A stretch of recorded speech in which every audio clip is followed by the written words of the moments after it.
اعوذ باللہ من الشیطان الرجیم، بسم اللہ الرحمن الرحیم۔ السلام علیکم معزز ناظرین، ایک بار پھر اسلامک انفو اینڈ ہیلتھ میں آپ سب کا خوش آمدید۔ تو دوستوں، آج کا جو ہمارا ٹاپک ہے وہ ہے غسل کرنے کا اسلامی طریقہ۔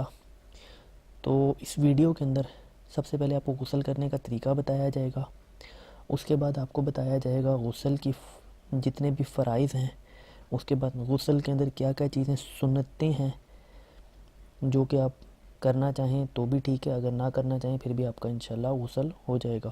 اس کے بعد میں آپ کو ابو داؤد، صحیح مسلم اور اس کے علاوہ بخاری شریف سے غسل کا طریقہ بھی بتاؤں گا کہ ان کے اندر کیا کیا چیزیں مینشن ہیں۔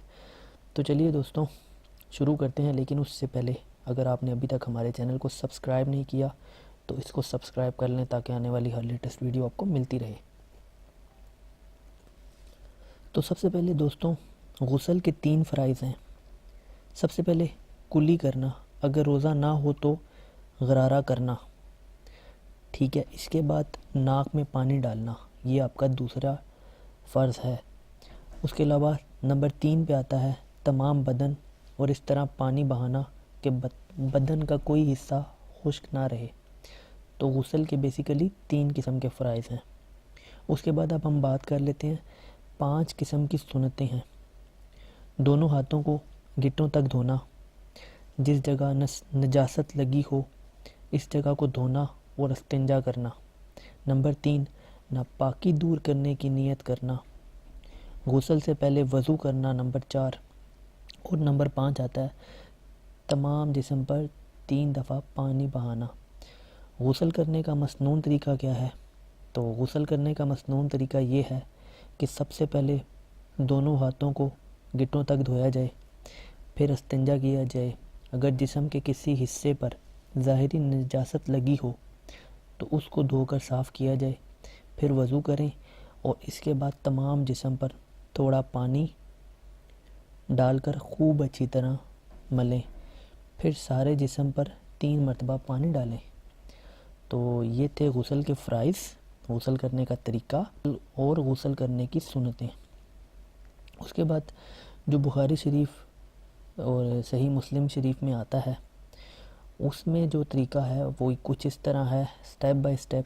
پہلے دونوں ہاتھ دھوئیں، پھر بائیں ہاتھ کے ساتھ اپنی شرمگاہ کو اچھی طرح دھونا چاہیے، بعد میں ہاتھ پاک مٹی یا صابن وغیرہ سے صاف کر لیں، پھر نماز کی طرح آپ نے وضو کرنا ہے اور پاؤں غسل سے فارغ ہونے کے بعد آپ نے دھونے ہیں۔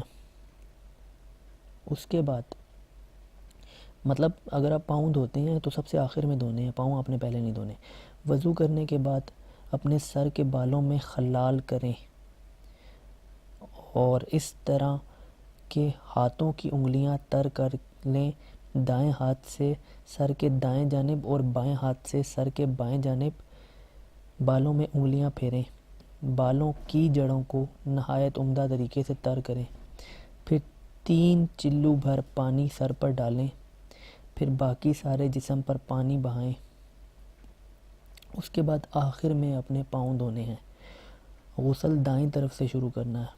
عورت نے اگر بالوں کو مینڈیوں کی صورت میں باندھا ہوا ہو تو غسل جنابت یا غسل حیض کے لیے انہیں کھولنا ضروری نہیں، منا بھی کافی ہے کہ عورت اپنے سر پر 3 چلو پانی ڈال لے، چھپ کر اور 70 ڈھانپ کر غسل کریں۔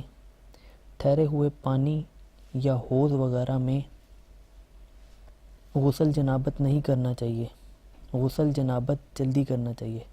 تو دوستوں آج کی اس ویڈیو میں جو چیزیں آپ کو بتائی گئی انشاءاللہ آپ امید کرتا ہوں کہ اس سے آپ کے کنسیپٹ ضرور کلیئر ہوئے ہوں گے، اس سے آپ کو فائدہ بھی حاصل ہوا ہوگا۔ تو اگر ویڈیو پسند آئی ہو تو ویڈیو کو لائک بھی کیجیے گا، کمنٹ بھی کیجیے گا اور چینل کو سبسکرائب بھی کیجیے گا تاکہ آنے والی ہر لیٹسٹ ویڈیو آپ کو ملتی رہے۔ اپنا بہت سارا خیال رکھیے گا۔ اللہ حافظ۔